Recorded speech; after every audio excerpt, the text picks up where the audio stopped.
शाह जी, माननीय सांसद श्री आर पाटिल भी आज इस समारोह की शोभा बढ़ा रहे हैं। कई अन्य गणमान्य महानुभावित भी उपस्थित हैं, जैसे कि नेशनल सिक्योरिटी एडवाइजर और स्पेस कमीशन के सदस्य श्री अजीत डोवाल, स्पेस कमीशन के चेयरमैन और डिपार्टमेंट ऑफ स्पेस के secretary Shri Somnath ji, space commission के सदस्य श्री तल्लीन कुमार, अनेक senior government officers, IN space board के सदस्य, इसरो के अधिकारीगण और स्पेस सेक्टर में एक्टिव इंडस्ट्रीज के सीईओज और फाउंडर्स एवं कई एकेडमिक संस्थानों के डायरेक्टर्स और vice chancellors. Guided by the new space reforms, space sector के विकास में आज का दिन एक बहुत ही महत्वपूर्ण दिन है। प्राइवेट एंटरप्राइजेज में स्पेस सेक्टर को बढ़ावा देने और इस सेक्टर में उनकी भागीदारी को ऑथराइज करने के लिए ही माननीय मंत्री जी के विजन से ही इन स्पेस की परिकल्पना की गई थी। इन स्पेस के हेडक्वार्टर का उद्घाटन उस विजन को पूरा करने की शुरुआत है। मुझे खुशी है कि IN space Indian space programme के जनक श्री विक्रम साराभाई के जन्म स्थान से संचालित होगा और मैं विश्वास के साथ कह सकता हूं कि भारत के प्राइवेट सेक्टर, विशेष रूप से युवा स्टार्टअप्स में भारतीय स्पेस सेक्टर को एक नई ऑर्बिट में ले जाने की क्षमता है। एग्जिबिट एरिया का भ्रमण करते समय हमारे डिग्निटरीज पहले ही उस क्षमता को देख चुके हैं और इस इवेंट के बाद आपको भी ये क्षमता देखने का अवसर मिलेगा। हमारे इंडस्ट्री की ज़रूरत है एक हेल्पिंग हैंड की, और वह उन्हें इन स्पेस उपलब्ध कराएगा, क्योंकि इन स्पेस एक प्रमोटर, इनेबलर, ऑथराइजर और सुपरवाइजर की भूमिका निभाएगा। इन स्पेस ने कल इंडस्ट्री के साथ 10 MOU साइन किए थे। इन MOU का आज आदान प्रदान किया जाएगा और इनमें से ज़्यादातर MOU का काम अगले 8 से 10 महीनों में पूरा कर लिया जाएगा, जिसमें 8 पेलोड हैं और 2 व्हीकल लॉन्चेज हैं। हमने इंडस्ट्री के उपयोग के लिए इंफ्रास्ट्रक्चर का निर्माण भी शुरू किया है, जिसे कि आप बाद में देखेंगे। इन स्पेस माननीय प्रधानमंत्री के मेक इन इंडिया के विज़न के तहत दुनिया भर के लिए इसरो और प्राइवेट एंटरप्राइजेज की मदद से भारत को एक स्पेस पोर्ट बनाना चाहता है। मैं मंच पर उपस्थित सभी डिग्नेटरीज के मार्गदर्शन और आज यहाँ उपस्थित सभी लोगों से इस यात्रा में एक्टिव पार्टिसिपेशन की प्रार्थना करता हूँ। माननीय मुख्यमंत्री, गृह मंत्री और प्रधानमंत्री जी से मार्गदर्शन प्राप्त करना है, इसलिए अधिक समय न लेते हुए मैं अपना बहुमूल्य समय देने के लिए डिग्नेटरीज को तथा विशेष रूप से आदरणीय प्राइम मिनिस्टर को स्पेस सेक्टर के हेतु बोल्ड विजन के लिए धन्यवाद देते हुए अपनी बात पूरी करता हूं। महोदय, आज यहां आपकी उपस्थिति के लिए हार्दिक धन्यवाद।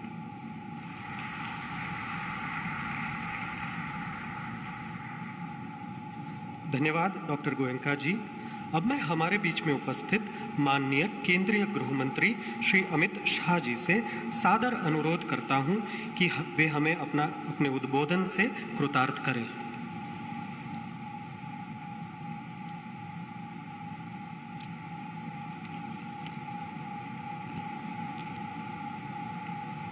भारत के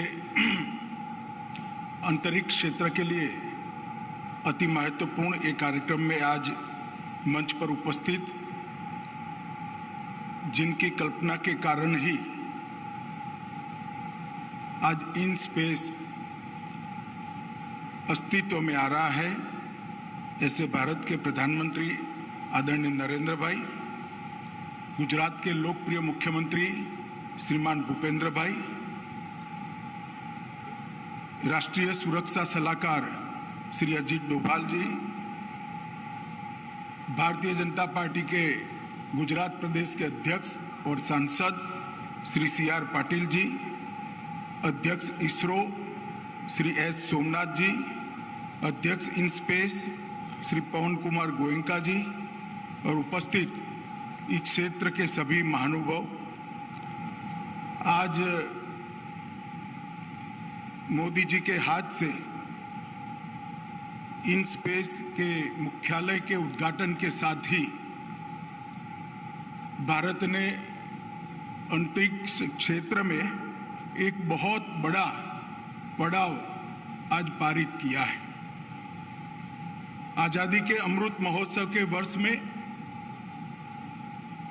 अंतरिक्ष के क्षेत्र में अब तक इसरो ने जो कुछ भी उपलब्धियां प्राप्त की थी, भारत ने अंतरिक्ष के क्षेत्र में जो कुछ भी उपलब्धियां प्राप्त की थी, उसको प्रैक्टिकल उपयोग में लाना, जमीन पर उतारना और इसके साथ साथ निजी क्षेत्र में काम करने वाली कंपनियां और स्टार्टअप्स सभी को इसके साथ जोड़कर एक ऐसा इकोसिस्टम बनाना कि अंतरिक्ष के क्षेत्र में भारत बहुत बड़ी छलांग लगाने के लिए आगे आए।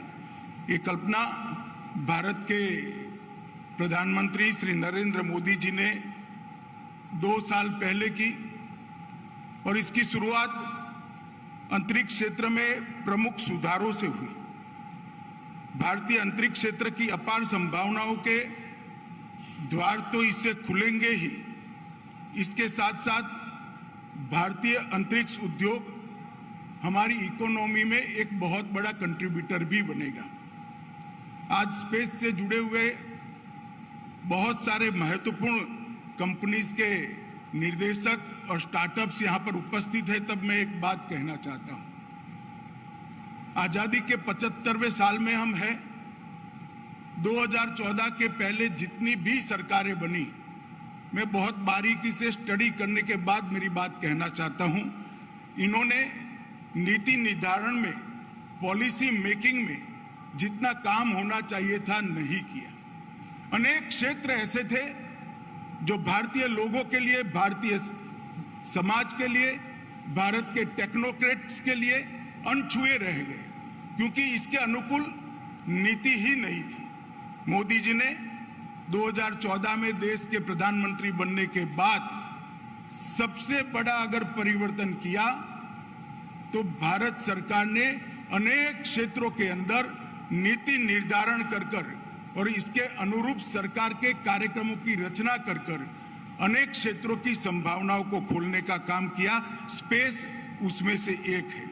इसके अलावे नई ड्रोन नीति बनी है, आयुष्मान भारत के साथ जोड़कर नई स्वास्थ्य नीति बनी है, मेक इन इंडिया के माध्यम से मैन्युफैक्चरिंग हब बनाने की नीति बनी है, stand up India, skill India, startup India, digital India, Udan, Atmanirbhar Bharat, PLI योजना, green India mission, Swachh Bharat, national policy on electronics, DBT, GeM, Sulabh Bharat, mission शक्ति, जीएसटी का जमीन पर उतारना, स्मार्ट सिटी, कई सारी नीतियां और कार्यक्रम इस प्रकार से बनाए गए कि नए नए क्षेत्रों के लिए भारत का बाजार भी खुला है।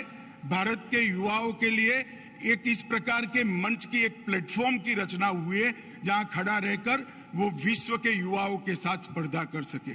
और आज मोदी जी ने ये जो इन स्पेस के मुख्यालय का उद्घाटन किया है, वो अंतरिक्ष क्षेत्र के लिए, हमारे लिए अंतरिक्ष क्षेत्र की बहुत सारी संभावनाओं को तराशने का और उसको जमीन पर उतारने का माध्यम बनने वाली है।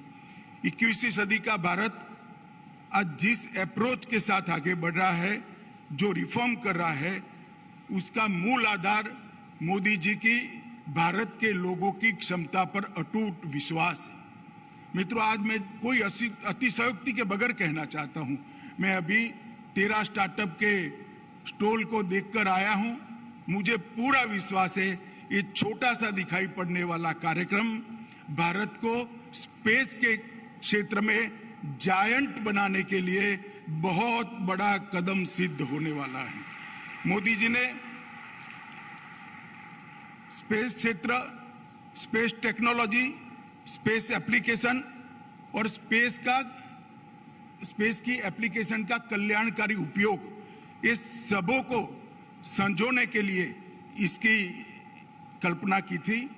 आज ये कार्यक्रम उसी कल्पना का एक कड़ी है। मुझे बहुत आनंद है कि आज नरेंद्र भाई ने जो कल्पना की थी उसको जमीन पर उतरते हुए हम सब देख रहे हैं। नरेंद्र भाई का एक कोट है, मैं कहकर मेरी बात को समाप्त करूंगा। आज अंतरिक्ष के क्षेत्र में जरूरत इस बात की है कि प्रतिभा पर किसी तरह की बंदिश न हो, चाहे वो प्रतिभा सार्वजनिक क्षेत्र की हो या निजी क्षेत्र की। यहाँ से निजी क्षेत्र की प्रतिभाओं को भी प्लेटफॉर्म भी मिलेगा, असिस्टेंस भी मिलेगा और उनकी खोजों को जमीन पर उतारने के लिए एक रास्ता भी यहीं से तराशा जाएगा। मैं आज इन स्पेस के अध्यक्ष और इसरो के अध्यक्ष दोनों को बहुत बहुत शुभकामनाएं देता हूं और समग्र देश की ओर से आदरणीय प्रधानमंत्री का बहुत बहुत धन्यवाद करना चाहता हूं कि हमारे देश के युवाओं को इन्होंने एक कभी खत्म न होने वाली संभावनाओं को खोलने का काम किया है। वंदे मातरम।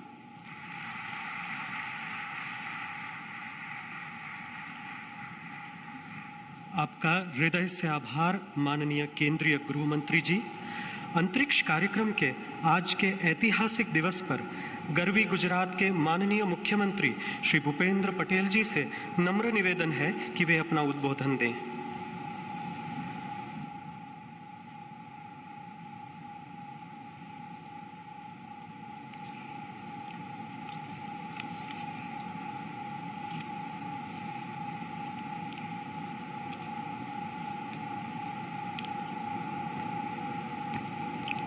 ભારત સરકારના અંતરિક્ષ વિભાગ દ્વારા આયોજિત Indian national space promotion and authorisation સેન્ટરના મુખ્યાલયના લોકાર્પણ પ્રસંગે આપણી સૌની વચ્ચે ઉપસ્થિત ગુજરાતના પનોતા પુત્ર, વૈશ્વિક નેતા, ટેકનોસેવી આદરણીય પ્રધાનમંત્રી શ્રી નરેન્દ્રભાઈ મોદી સાહેબ, ગાંધીનગર લોકસભાના પ્રજાવત્સલ્ય સાંસદ, કેન્દ્રીય ગૃહ અને સહકારિતા મંત્રી શ્રી અમિતભાઈ શાહ, પ્રદેશના અધ્યક્ષ શ્રી સી.આર. પાટીલજી, રાષ્ટ્રીય સુરક્ષા સલાહકાર શ્રી અજીત ડોવાલજી, ઇનસ્પેસ ચેરમેન શ્રી પવન ગોયંકાજી, સેક્રેટરી શ્રી એસ. સોમનાથજી, ટીમ ઇનસ્પેસના સૌ સદસ્ય, વૈજ્ઞાનિક ક્ષેત્રના સૌ અગ્રણીઓ, અંતરિક્ષ જગતના તજજ્ઞશ્રીઓ અને પ્રેસ મીડિયાના મિત્રો, સૌને મારા નમસ્કાર। આજે અમદાવાદના આંગણે ઇસરોના ઇનસ્પેસ હેડક્વાર્ટરનું ઉદ્ઘાટન વડાપ્રધાન શ્રી નરેન્દ્રભાઈ મોદીના વરદ હસ્તે થયું છે। ઇસરો અને અમદાવાદને જૂનો સંબંધ છે। ઇસરોની સ્થાપનામાં અમદાવાદ અને અમદાવાદી એવા ડૉક્ટર વિક્રમ સારાભાઈની મહત્ત્વની ભૂમિકા હતી। અમદાવાદનો એક તો વિસ્તાર તો આજે પણ સેટેલાઇટ એરિયા તરીકે આજે ઓળખાય છે। ઇસરોની શરૂઆત ડૉક્ટર સારાભાઈએ અમદાવાદમાં સ્થાપેલા એક સેન્ટરથી કરી હતી। આજે ઇસરો વિશ્વ વિખ્યાત સંસ્થા બની ગઈ છે। વડાપ્રધાન શ્રી નરેન્દ્રભાઈ મોદીજીના દ્રષ્ટિવંત નેતૃત્વમાં ઇસરોએ નવા આયામો સર કર્યા છે। ઇન સ્પેસ હેડક્વાર્ટર કાર્યરત કરાવીને આદરણીય વડાપ્રધાને અવકાશી શોધ સંશોધનના દ્વાર પ્રાઇવેટ પ્લેયર્સ માટે ખોલી આપ્યા છે। અવકાશી વિજ્ઞાનમાં રુચિ ધરાવતા વિદ્યાર્થીઓ, શિક્ષકો, ખાનગી કંપનીઓ કે ઉદ્યોગો હવે ઇસરો સાથે ભાગીદારીમાં સ્પેસ પ્રોજેક્ટ કરી શકશે। બોપલનું આ in space headquarter single window clearance આપતી નોડલ એજન્સી તરીકે કામ કરશે। ઉદ્યોગકારો, ટેકનોક્રેટ્સ, સ્ટાર્ટઅપ કરનાર યુવાનો પણ હવે અવકાશ વિજ્ઞાનના ક્ષેત્રે શોધ સંશોધન કરવાનું પોતાનું સપનું સાકાર કરી શકશે। ગામડાનો કોઈ વિદ્યાર્થી રાત્રે અગાસી પરથી આકાશને નિખરતા અવકાશ વિજ્ઞાન બનવાના કરેલા સંકલ્પને સાકાર કરવા માટેનું પ્લેટફોર્મ આદરણીય વડાપ્રધાને પૂરું પાડ્યું છે। તેમના માર્ગદર્શનના પરિણામે ભારતે space, defence, technology and research, startup અને ડોમેસ્ટિક પ્રોડક્શન એમ દરેક ક્ષેત્રે હરણફાળ ભરી છે। તેમણે સફળ શાસનના 8 વર્ષ હમણાં જ પૂરા કર્યા છે। આ 8 વર્ષના કાર્યકાળમાં દેશના નાગરિકને સુરક્ષા અને વિકાસની અનુભૂતિ થઈ છે। દેશના ગરીબ માનવીને સરકારમાં વિશ્વાસ પ્રસ્થાપિત થયો છે। ગરીબ નાગરિકને હવે વિશ્વાસ છે કે તેમને કોઈની સામે હાથ લાંબો કર્યા વગર પોતાનો હક મળશે। વડાપ્રધાન શ્રી આજે સવારે જ આદિજાતિ જિલ્લાને વિકાસના કામોની ભેટ આપી અને અત્યારે અહીં ઇનસ્પેસ હેડક્વાર્ટરના લોકાર્પણમાં આપણી વચ્ચે ઉપસ્થિત છે। તેમની પ્રેરણાથી રિસર્ચ પણ એવી દિશામાં થઈ રહ્યું છે કે જેનાથી દેશના નાનામાં નાના નાગરિકના જીવનના ધોરણમાં બદલાવ આવે. આજે કૃષિ, મત્સ્ય ઉદ્યોગ, આરોગ્ય જેવા ક્ષેત્રમાં નવીન ટેકનોલોજીનો ઉપયોગ વધી રહ્યો છે. વડાપ્રધાન શ્રી નરેન્દ્રભાઈ મોદીએ વિજ્ઞાનની સાથે રિસર્ચને પ્રોત્સાહન માટે પણ સૂત્ર આપ્યું છે, જય જવાન, જય કિસાન, જય વિજ્ઞાન અને જય અનુસંધાન. તેના કારણે આજે દેશમાં રિસર્ચ ક્ષેત્રમાં અનેક ગણો વધારો થયો છે. ઘણા નવા સ્ટાર્ટઅપ્સ સામાન્ય લોકોના રોજબરોજના જીવનને સફળ કરવા ઇનોવેશન લાવી રહ્યા છે. આદરણીય વડાપ્રધાનશ્રીનો વિજ્ઞાન માટેનો પ્રેમ અને તેમના દ્વારા વિજ્ઞાનીઓને અપાતા પ્રોત્સાહનના ભાવુક દ્રશ્યો આપણે સૌએ જોયા છે. ઇસરોની દરેક સિદ્ધિઓ તેઓ પોતાની ટ્વીટ દ્વારા વિશ્વભરના લોકો સમક્ષ મૂકે છે. આ અભિગમને કારણે ઇસરોને પણ ઘણું પ્રોત્સાહન મળ્યું છે.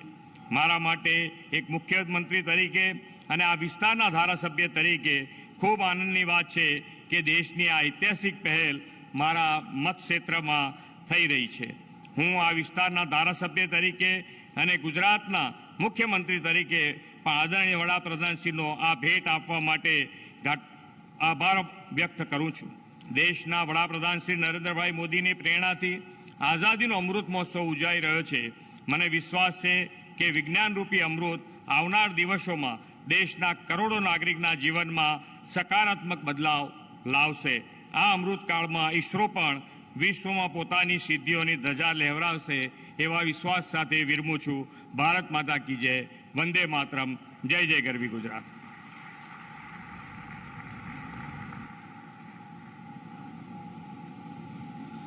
आपनो खूब खूब आभार माननीय मुख्यमंत्री जी. अब हम इन स्पेस और निजी क्षेत्र के स्टार्टअप्स के बीच किए जाने वाले MOU एक्सचेंज कार्यक्रम की शुरुआत करते हैं. इन स्पेस के डायरेक्टर्स और साइंटिफिक सेक्रेटरी इसरो से विनम्र अनुरोध है कि वे MOU एक्सचेंज मंच पर पधारें.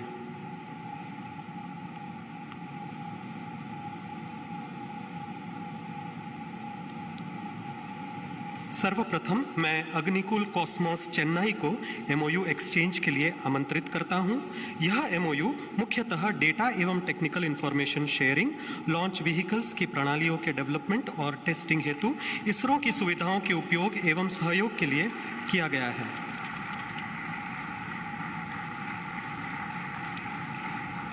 धन्यवाद. द्वितीय MOU के लिए एस्ट्रोम टेक्नोलॉजीज बेंगलुरु को आमंत्रित करता हूं. मिलीमीटर वेव कम्युनिकेशन मॉड्यूल, संबंधित प्रोडक्ट्स और पेलोड के लिए टेस्टिंग, क्वालिफिकेशन और कंसल्टेंसी सपोर्ट हेतु यह MOU किया गया है. अगले MOU के लिए बेलेट्रिक्स एरोस्पेस बेंगलुरु को आमंत्रित करता हूं. इसरो के सूटेबल स्पेस बेस्ड प्लेटफॉर्म पर बेलेट्रिक्स द्वारा विकसित स्पेस ग्रेड प्रोपल्शन सिस्टम के लॉन्चिंग और इन ऑर्बिट टेस्टिंग हेतु यह MOU किया गया है. धन्यवाद. अगले MOU के लिए आमंत्रित हैं ध्रुवा स्पेस हैदराबाद. इस MOU के तहत इसरो की सुविधाओं में सोलर पैनल्स के टेस्टिंग और इवेल्युएशन करने, PSLV स्टेज 4 ऑर्बिटल प्लेटफॉर्म पर प्रयोग करने एवं थाइबॉल्ट 1 और थाइबॉल्ट 2 नामक 2 उपग्रहों के लॉन्चिंग हेतु कार्य किए जाएंगे.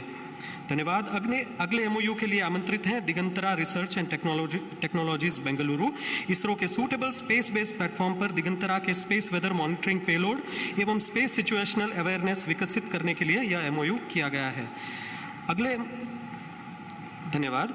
अगले MOU एक्सचेंज के लिए आमंत्रित हैं ground truth technology, remote sensing data एवं एडवांस्ड इमेज प्रोसेसिंग टेक्निक्स के उपयोग से वाणिज्यिक, शैक्षिक और अन्य संबंधित एप्लीकेशंस के लिए तथ्य.अर्थ और इसरो के बीच यह MOU किया गया है.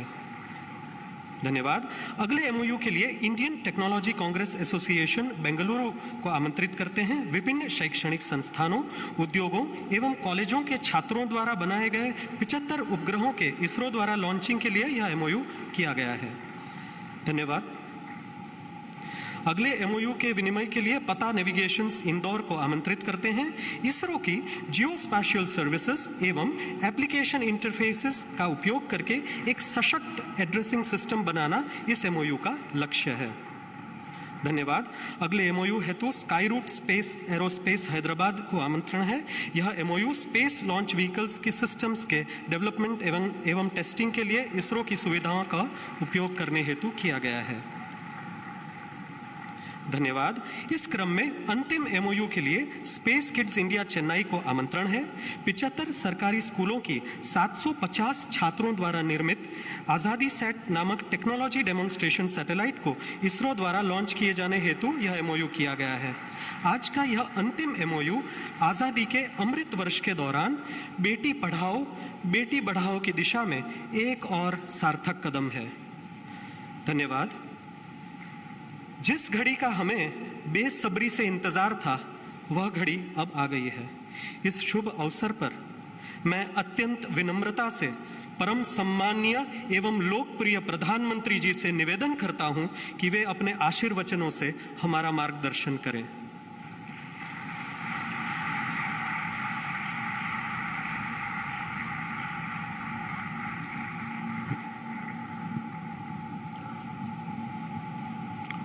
नमस्कार।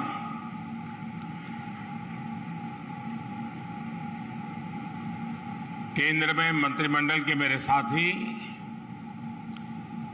और इसी क्षेत्र के सांसद, केंद्र के गृह मंत्री श्री अमित शाह, गुजरात के लोकप्रिय मृदु एवं मक्कम मुख्यमंत्री श्री भूपेंद्र भाई पटेल, राष्ट्रीय सुरक्षा सलाहकार श्री अजीत डोभाल जी, संसद में मेरे साथी Shri CR Patil, in space के चेयरमैन पवन गोयनका जी, स्पेस विभाग के सचिव श्री S सोमनाथन जी,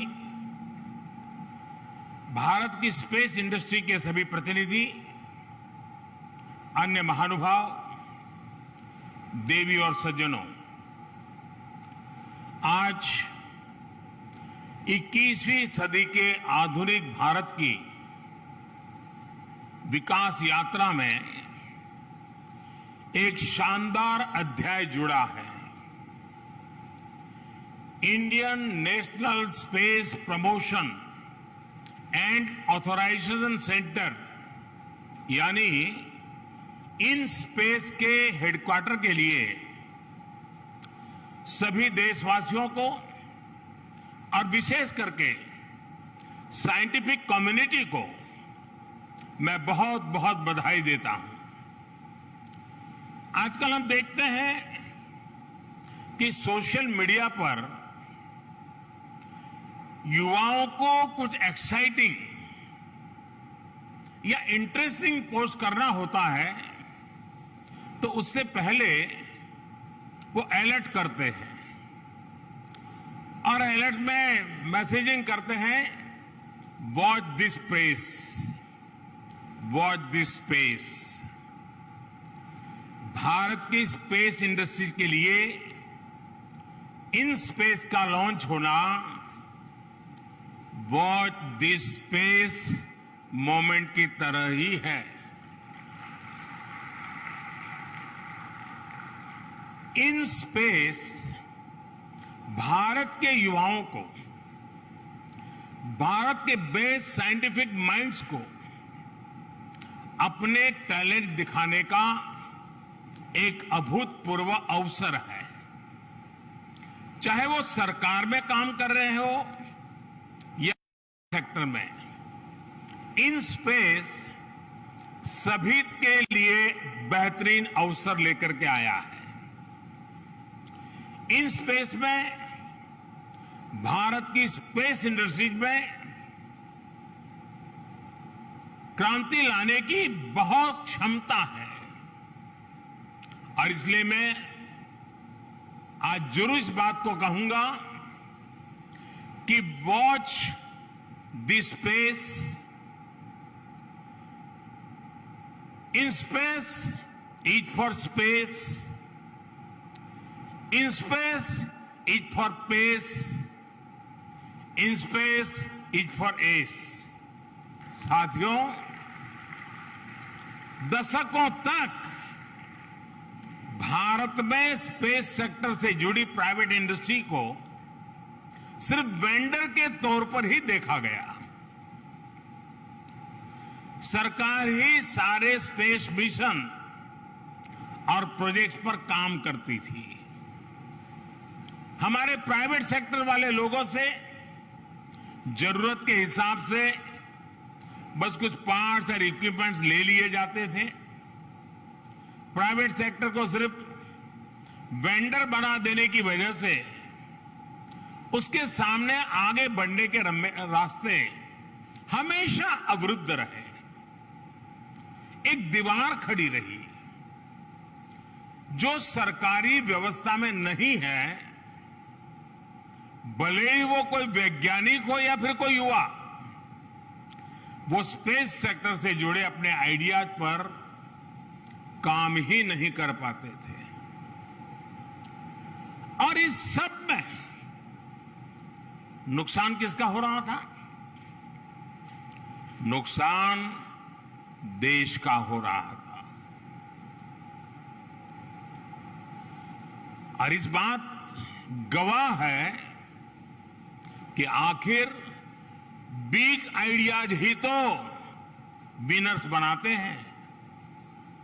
स्पेस सेक्टर में रिफॉर्म करके उसे सारी बंदिशों से आजाद करके इन स्पेस के माध्यम से प्राइवेट इंडस्ट्री को भी सपोर्ट करके देश आज विनर्स बनाने का अभियान शुरू कर रहा है।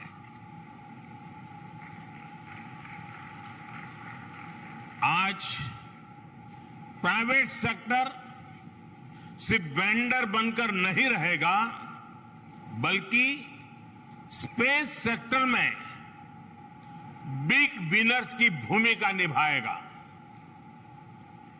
भारत के सरकारी स्पेस संस्थानों का सामर्थ्य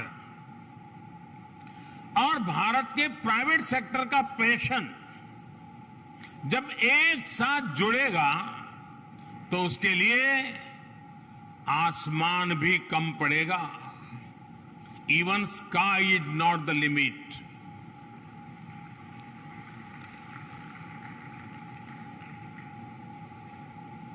जैसे भारत के आईटी सेक्टर का सामर्थ्य आज दुनिया देख रही है, वैसे ही आने वाले दिनों में भारत के स्पेस सेक्टर की ताकत नई ऊंचाई पर होगी।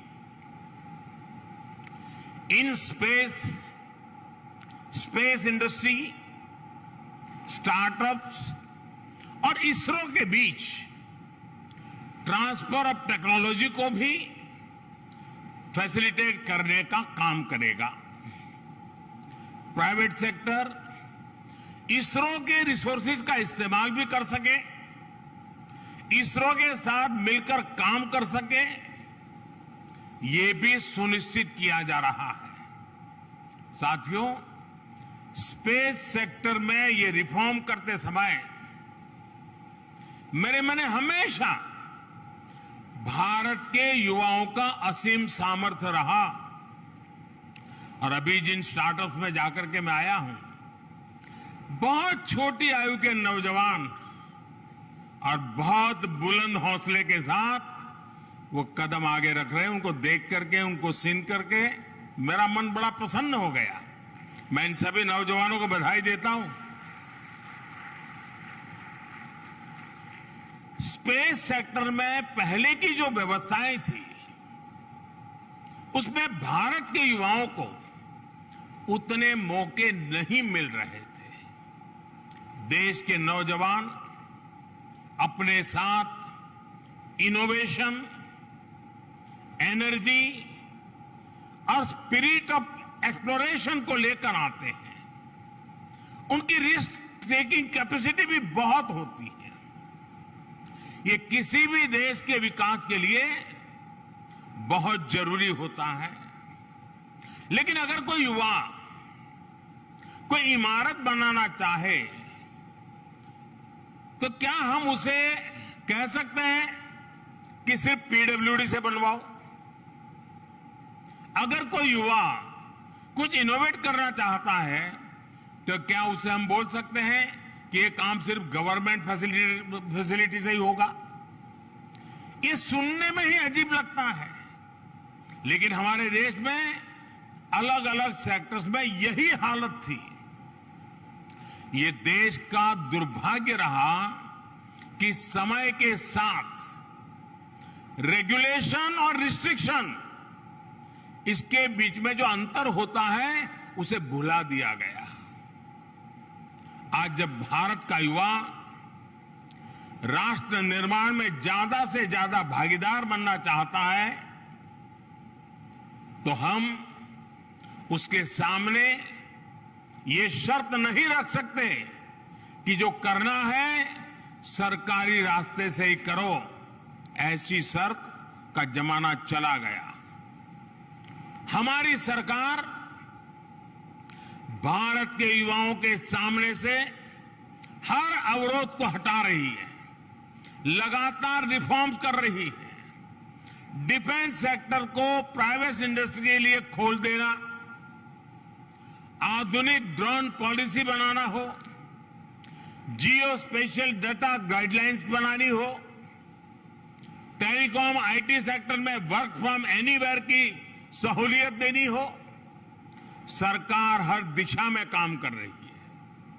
हमारी कोशिश है कि हम भारत के प्राइवेट सेक्टर के लिए ज्यादा से ज्यादा ईज ऑफ डूइंग बिजनेस का माहौल बनाएं, ताकि देश का प्राइवेट सेक्टर देशवासियों की ईज ऑफ लिविंग में उतनी ही मदद करे। साथियों, यहां आने से पहले अभी मैं इन स्पेस की टेक्निकल लैब और क्लीन रूम भी देख रहा था। यहां सैटेलाइट्स के डिजाइन, फैब्रिकेशन, असेंबली, इंटीग्रेशन और टेस्टिंग के लिए आधुनिक उपकरण भारतीय कंपनियों के लिए उपलब्ध होंगे। यहां और भी कई आधुनिक फैसिलिटीज और इंफ्रास्ट्रक्चर तैयार किए जाएंगे जो स्पेस इंडस्ट्री का सामर्थ्य बढ़ाने में मदद करेगा। आज मुझे प्रदर्शनी एरिया को भी देखने, स्पेस इंडस्ट्री और स्पेस स्टार्टअप के लोगों से बात करने का भी मौका मिला। मुझे याद है जब हम स्पेस सेक्टर में रिफॉर्म कर रहे थे तो कुछ लोग आशंका जता रहे थे कि स्पेस इंडस्ट्री में कौन प्राइवेट प्लेयर आएगा, लेकिन आज स्पेस सेक्टर में 60 से ज्यादा भारतीय प्राइवेट कंपनियां आज ऑलरेडी उसमें लीड कर रही हैं और उनको देख करके मुझे और प्रसन्नता हुई है। आज मुझे गर्व है कि हमारे प्राइवेट इंडस्ट्री के साथियों ने launch vehicle, satellite, ground segment और स्पेस एप्लीकेशन के क्षेत्रों में तेजी से काम शुरू कर दिया है। पीएसएलवी रॉकेट के निर्माण के लिए भी भारत के प्राइवेट प्लेयर्स आगे आए हैं। इतना ही नहीं, कई प्राइवेट कंपनियों ने तो अपने खुद के रॉकेट की डिजाइन भी तैयार कर ली है। ये भारत के स्पेस सेक्टर की असीमित संभावनाओं की एक झलक है। इसके लिए मैं अपने साइंटिस्ट, इंडस्ट्रियलिस्ट, युवा उद्यमियों और सभी देशवासियों को हार्दिक बधाई देता हूं। और इस पूरी यात्रा में ये जो नया मोड़ आया है, एक नई ऊंचाई का रास्ता चुना है, उसके लिए अगर मुझे किसी को सबसे ज्यादा बधाई देनी है, किसी को सबसे ज्यादा धन्यवाद देना है, तो मेरे इसरो के लोगों को धन्यवाद देना है। हमारे इसरो के पुराने सचिव यहां सामने बैठे हैं, जिन्होंने इस बात को लीड किया और अब हमारे सोमनाथ जी इसको आगे बढ़ा रहे हैं। और इसलिए मैं इसकी पूरी क्रेडिट मेरे इन इसरो के साथियों को दे रहा हूं, इन साइंटिस्टों को दे रहा हूं।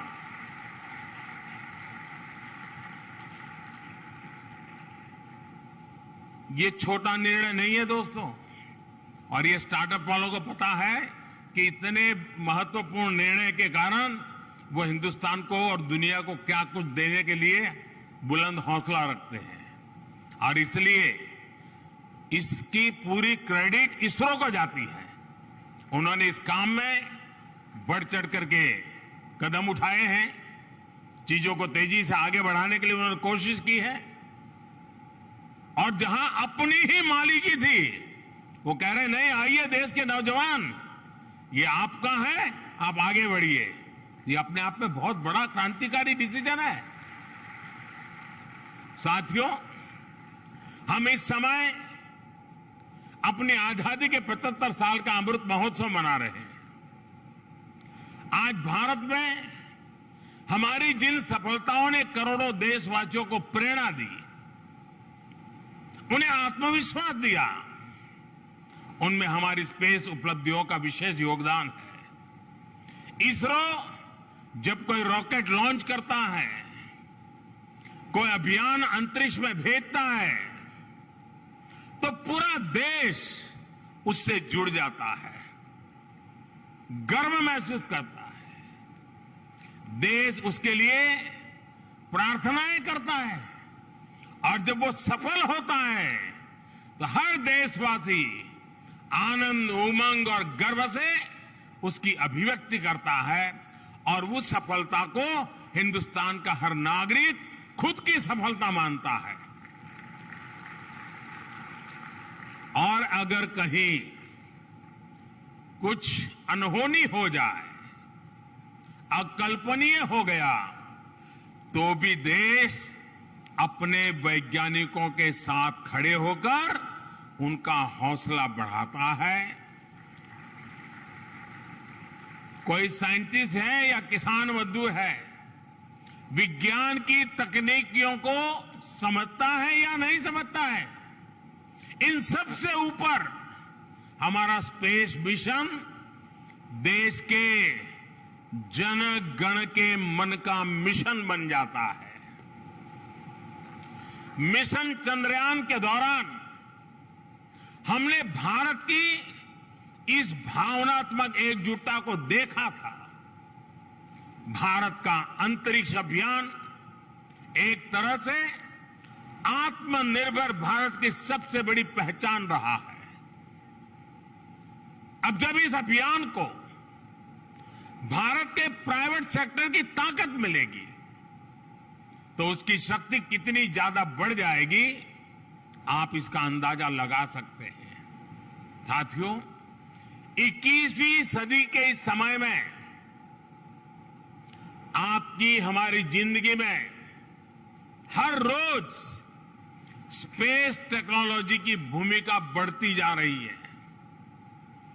जितनी ज्यादा भूमिका, जितने ज्यादा एप्लीकेशन, उतनी ही ज्यादा संभावनाएं। 21वीं सदी में स्पेस टेक एक बड़े रिवॉल्यूशन का आधार बनने वाला है। स्पेस टेक अब केवल दूर स्पेस की नहीं, बल्कि हमारे पर्सनल स्पेस की टेक्नोलॉजी बनने जा रही है। सामान्य मानवी के जीवन में स्पेस टेक्नोलॉजी की जो भूमिका है, रोजमर्रा की जिंदगी में जिस तरह स्पेस टेक्नोलॉजी शामिल है, उसकी तरफ अक्सर हम लोगों का ध्यान नहीं जाता है। हम टीवी खोलते हैं, इतने सारे चैनल्स हमें उपलब्ध हैं, लेकिन बहुत कम लोगों को पता है कि ये सैटेलाइट की मदद से हो रहा है। कहीं आना जाना हो, ये देखना हो कि ट्रैफिक है या नहीं, शॉर्टेस्ट रास्ता कौन सा है, ये सब किसकी मदद से हो रहा है? सैटेलाइट की मदद से हो रहा है। अर्बन प्लानिंग के इतने काम हैं, कहीं रोड बन रहे हैं, कहीं ब्रिज बन रहे हैं, कहीं स्कूल, कहीं अस्पताल बन रहे हैं, कहीं ग्राउंड वाटर टेबल चेक करना है, इंफ्रा प्रोजेक्ट की मॉनिटरिंग करनी है। ये सारे काम सैटेलाइट की मदद से हो रहे हैं। हमारे जो कोस्टल एरियाज हैं उनकी प्लानिंग के लिए, उनके डेवलपमेंट में भी स्पेस टेक्नोलॉजी की बड़ी भूमिका है। समुद्र में जाने वाले मछुआरों को भी सैटेलाइट के जरिए फिशिंग और समुद्री तूफानों की जानकारी पहले से ही मिल जाती है। आज बारिश के जो अनुमान आ रहे हैं और करीब करीब सही निकल रहे हैं, उसी प्रकार से जब साइक्लोन आता है, एग्जैक्ट उसका फॉल पॉइंट क्या होगा, किस दिशा में जाएगा, कितने घंटे कितने मिनट पर वो फॉल करेगा, ये सारी बारीकियां सैटेलाइट की मदद से मिल रही है। इतना ही नहीं, एग्रीकल्चर सेक्टर में चाहे फसल बीमा योजना हो, सॉइल हेल्थ कार्ड का अभियान हो, सभी में स्पेस टेक्नोलॉजी का इस्तेमाल हो रहा है। बिना स्पेस टेक्नोलॉजी के हम आज के आधुनिक एविएशन सेक्टर की कल्पना भी नहीं कर सकते। ये सब सामान्य मानवीय के जीवन से जुड़े हुए विषय हैं। भविष्य में, और आपको मालूम होगा इस बार बजट में हमने टीवी के माध्यम से बच्चों को ट्यूशन देने का, पढ़ाने का एक बड़ा अभियान करने की योजना बजट में बताई है। इतना ही नहीं, जो कॉम्पिटिटिव एग्जाम में जा रहे हैं और जिन बच्चों को गांव छोड़कर के बड़े शहरों में बहुत महंगी फी देकर के ट्यूशन लेना पड़ता है, उसको भी हम इस सैटेलाइट के माध्यम से उसके घर तक इसके रिक्वायरमेंट के अनुसार सिलेबस तैयार करवा रहे हैं, ताकि बच्चे, उनको एक्स्ट्रा खर्चा न पड़े और गरीब बच्चा भी अच्छे से अच्छी ट्यूशन सैटेलाइट के माध्यम से अपने टीवी स्क्रीन पर, अपने लैपटॉप के स्क्रीन पर, अपने मोबाइल पर आसानी से प्राप्त कर सके। उस दिशा में हम जा रहे हैं। साथियों, भविष्य में ऐसे ही अनेक क्षेत्रों में स्पेस टेक का इस्तेमाल ज्यादा से ज्यादा बढ़ने वाला है। हम कैसे स्पेस टेक्नोलॉजी को सामान्य मानव के लिए ज्यादा से ज्यादा सुलभ बना सके, कैसे space tech ease of living को बढ़ाने का माध्यम बने, और कैसे हम इस टेक्नोलॉजी का इस्तेमाल देश के विकास और सामर्थ्य के लिए कर सकते हैं, इस दिशा में इन स्पेस और प्राइवेट प्लेयर्स को लगातार काम करने की जरूरत है। जियो स्पेशियल मैपिंग से भी जुड़ी कितनी ही संभावनाएं हमारे सामने हैं। प्राइवेट सेक्टर की इनमें बहुत बड़ी भूमिका हो सकती है। हमारे पास आज सरकारी सैटेलाइट का बड़ा डेटा अवेलेबल है। अब आने वाले समय में प्राइवेट सेक्टर के पास भी अपना काफी डेटा होगा। डेटा की ये पूंजी आपको दुनिया में आपको बहुत बड़ी ताकत देने वाली है। इस समय दुनिया में स्पेस इंडस्ट्री का साइज करीब $400 बिलियन का है। 2040 तक इसके $1 ट्रिलियन इंडस्ट्री बनने की संभावना पड़ी हुई है। आज हमारे पास टैलेंट भी है, एक्सपीरियंस भी है, लेकिन आज इस इंडस्ट्री में हमारे पार्टिसिपेंट केवल जन भागीदारी यानी प्राइवेट पार्टनरशिप सिर्फ 2% है। हमें ग्लोबल स्पेस इंडस्ट्री में अपना शेयर बढ़ाना होगा और इसमें हमारे प्राइवेट सेक्टर की बड़ी भूमिका है। मैं आने वाले समय में स्पेस टूरिज्म और स्पेस डिप्लोमेसी के क्षेत्र में भी भारत की मजबूत भूमिका देख रहा हूं। भारत की स्पेस कंपनियां ग्लोबल बने, हमारे पास ग्लोबल स्पेस कंपनी हो, ये पूरे देश के लिए गौरव की बात होगी। साथियों, हमारे देश में अनंत संभावनाएं हैं, लेकिन अनंत संभावनाएं कभी भी सीमित प्रयासों से साकार नहीं हो सकती।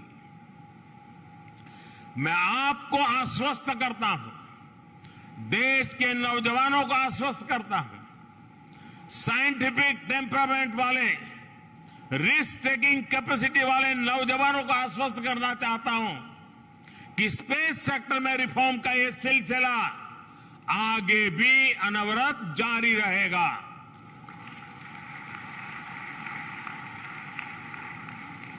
प्राइवेट सेक्टर की जरूरतों को सुना जाए, समझा जाए, व्यापार की संभावनाओं का आकलन किया जाए, इसके लिए एक मजबूत मैकेनिज्म बनाया गया है।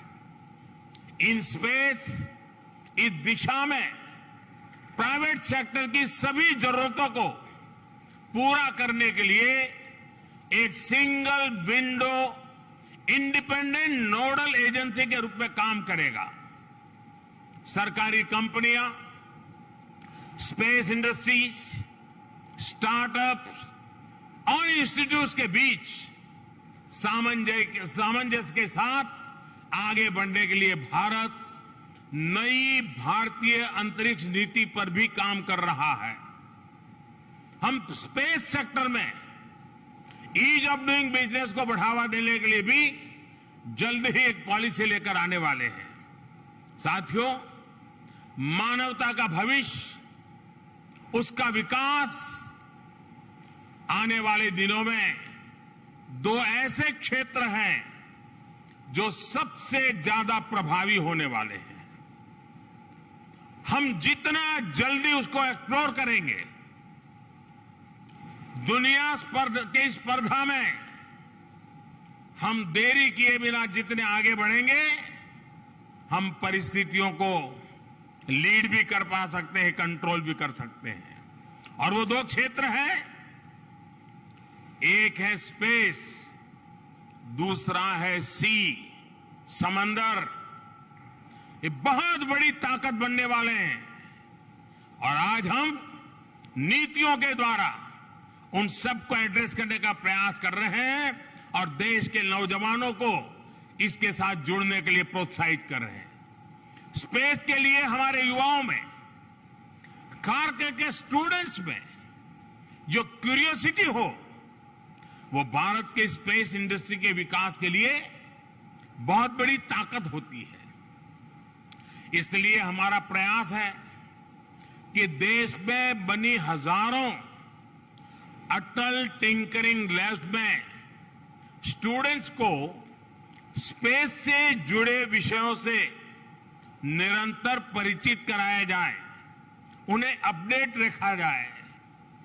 मैं देश के स्कूलों और कॉलेजों को भी आग्रह करूंगा कि वो अपने विद्यार्थियों को स्पेस से जुड़ी भारतीय संस्थाओं और कंपनियों के बारे में बताएं, उनकी लैब्स की विजिट कराएं। इस सेक्टर में जिस तरह लगातार भारतीय प्राइवेट कंपनियों की संख्या बढ़ रही है, उससे भी इन्हें मदद मिलने वाली है। आपको ध्यान होगा कि भारत में पहले, मुझे मालूम नहीं ऐसा क्यों था, लेकिन था, मुझे दायित्व मिला उसके पहले स्थिति ये थी कि जब सैटेलाइट लॉन्च होता था तो उस पूरे क्षेत्र में किसी को एंट्री नहीं होती थी और हम जैसे जो नेता लोग होते हैं उनको वीआईपी की तरह वहां 12-15 लोगों को इनवाइट करके दिखाया जाता था कि एक सैटेलाइट लॉन्च हो रहा है और हम भी बड़े उत्साह के साथ देख रहे थे। लेकिन मेरी सोच अलग है, मेरा काम करने का तरीका अलग है। जब मैं पहली बार वहां प्रधानमंत्री के रूप में गया तो हमने एक निर्णय किया था। हमने देखा है कि देश के छात्रों में दिलचस्पी है, क्यूरियोसिटी है और उस बात को ध्यान में रखते हुए जहां से हमारे सैटेलाइट लॉन्च होते हैं वो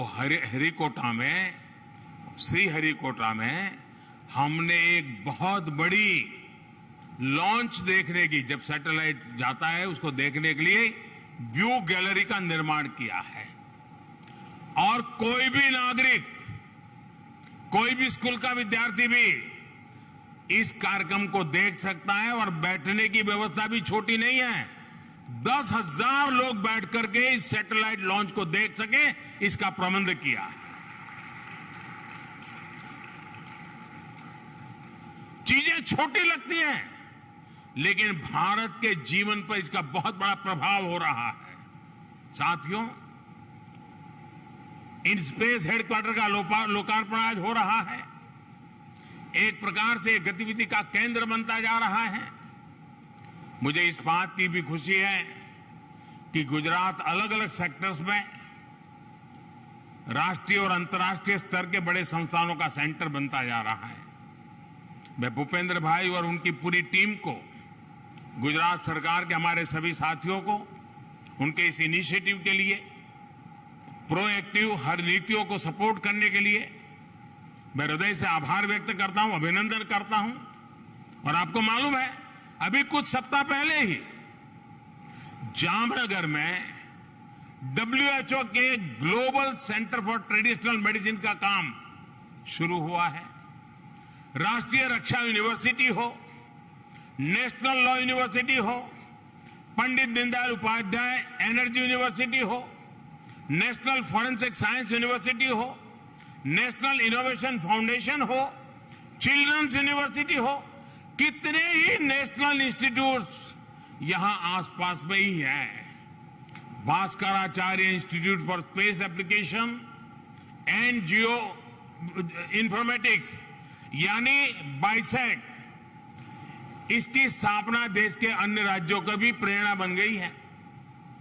इन बड़े संस्थानों के बीच अब इन स्पेस भी इस जगह की पहचान बढ़ाएगा। मेरा देश के युवाओं से, विशेषकर गुजरात के युवाओं से आग्रह है कि वो इन बेहतरीन भारतीय संस्थाओं का पूरा लाभ उठाएं। मुझे पूरा भरोसा है आपकी सक्रिय भूमिका से भारत स्पेस सेक्टर में नई ऊंचाई हासिल करेगा। और आज के इस शुभ अवसर पर मैं खास करके जो प्राइवेट सेक्टर ने उत्साह के साथ भाग लिया है, जो नौजवान नए हौसले, नए संकल्प के साथ आगे आए हैं, उनको बधाई भी देता हूं और बहुत बहुत शुभकामनाएं भी देता हूं। मैं इसरो के सभी वैज्ञानिकों को भी, उस इसरो की पूरी टीम को भी अनेक अनेक शुभकामनाएं देता हूं, बहुत बहुत धन्यवाद करता हूं। और मुझे विश्वास है गोयनका प्राइवेट सेक्टर में बहुत सफल व्यक्तित्व रहा है। उनके नेतृत्व में इन स्पेस सच्चे अर्थ में जो सपना हमारा है, उस सपने को पूरा करने का सामर्थ्य लेके आगे बढ़ेगा। इन्हीं अपेक्षाओं के साथ, अनेक अनेक शुभकामनाओं के साथ मैं बहुत बहुत धन्यवाद देता हूं।